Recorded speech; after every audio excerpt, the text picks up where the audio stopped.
Yeah, I could be talking about the Pokemon Direct, but a couple things here. Honestly, my Pokepal Sobble over here is long overdue for his own video because I've had this for a while.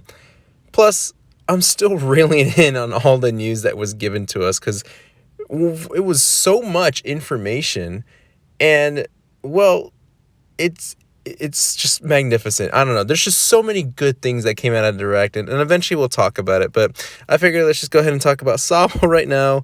I'm gonna just plug this in because his Gigantamax is just too cool. It's just way over the top too cool. He's got like a watchtower. He's sniping from it. It's just crazy. Oh man. Anyway, Sobble is obviously obviously probably my favorite Pokemon from the Galar region. I actually was thinking about this the other day of like all the Pokemon. Like the only two that really come up to my mind is Sobble and Cramorant.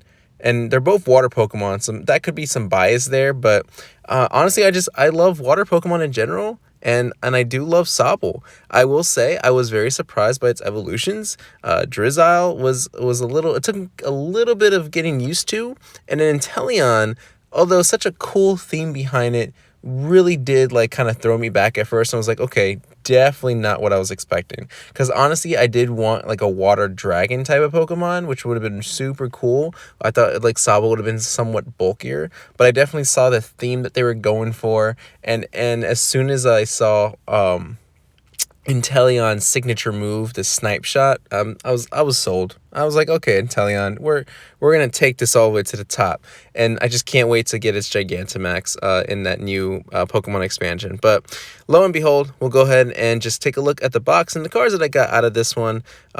We've already looked at the Score Bunny, the Grookey one, the Jumbo card. We've already talked about that one. And so we don't need to necessarily go over all that. I do really love the blue design on the box. I do love his pin and his whole surprised looking face. It is adorable.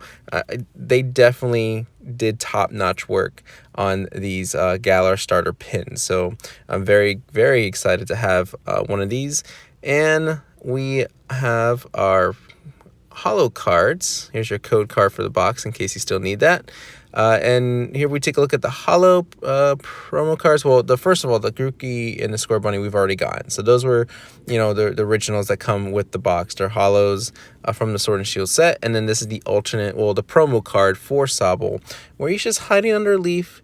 It's raining around him. He looks a little sad, kind of a little shocked. He doesn't know what to do. He's lost in the world. Like Sobble just won me over automatically. He was just too hard to pass up, especially if you picked him in your game. If you chose him as your starter, he does that little like that facial expression of like, oh my gosh, you chose me, and then you're just like, yep, yeah, I just wanna hug you until forever, basically. I could go on and on about Sobble. He's such a cool little Pokemon. All right, as far as our pulls here, I don't think we got anything. I think these three Galar boxes were actually very disappointing in general, in my opinion, just because I pulled like a lot of common and uncommon stuff that doesn't really too stand out. I mean, I love evolutions because every time I go through it, it's really just like taking me back to looking at base set stuff, which is always a great feeling. I would have definitely loved the Omega Blastoise full art or Misty's Determination full art, but it's okay. It's fine. And then we had this Unbroken Bonds pack where, again, I don't think we pulled any ultra rares. I could be wrong. Maybe there's a plot twist in here because this was quite a while when I opened them up. But we can take a look at what we got. Meltan, Slowpoke. Not Galarian's Slowpoke, though. Again, that came from the directive in case you haven't watched it. If you didn't watch the direct, just stop this video now and go back and watch that direct because it was just amazing. We did get a Fire Crystal. Pretty nice trainer card. Was super popular. Not very early on. I think when the whole Reshiram Charizard thing kind of broke out, that card became a hot commodity, but now it's kind of died down since we've gotten better decks that can take care of Reshiram Charizard. All right, here we're opening up a Cosmic Eclipse pack, and we can see, well, here in a second, we'll see what cards we got. Again, I can't remember what I pulled from here. We do start off with a Coffin. And then we got Drillbur, Swirlix, Cricketot, Woobat, Roxy Trainer, Herdier, Tangrowth, and a Victini reverse. I think it's a reverse rare. And then a Heliolisk as our main rare card of the pack.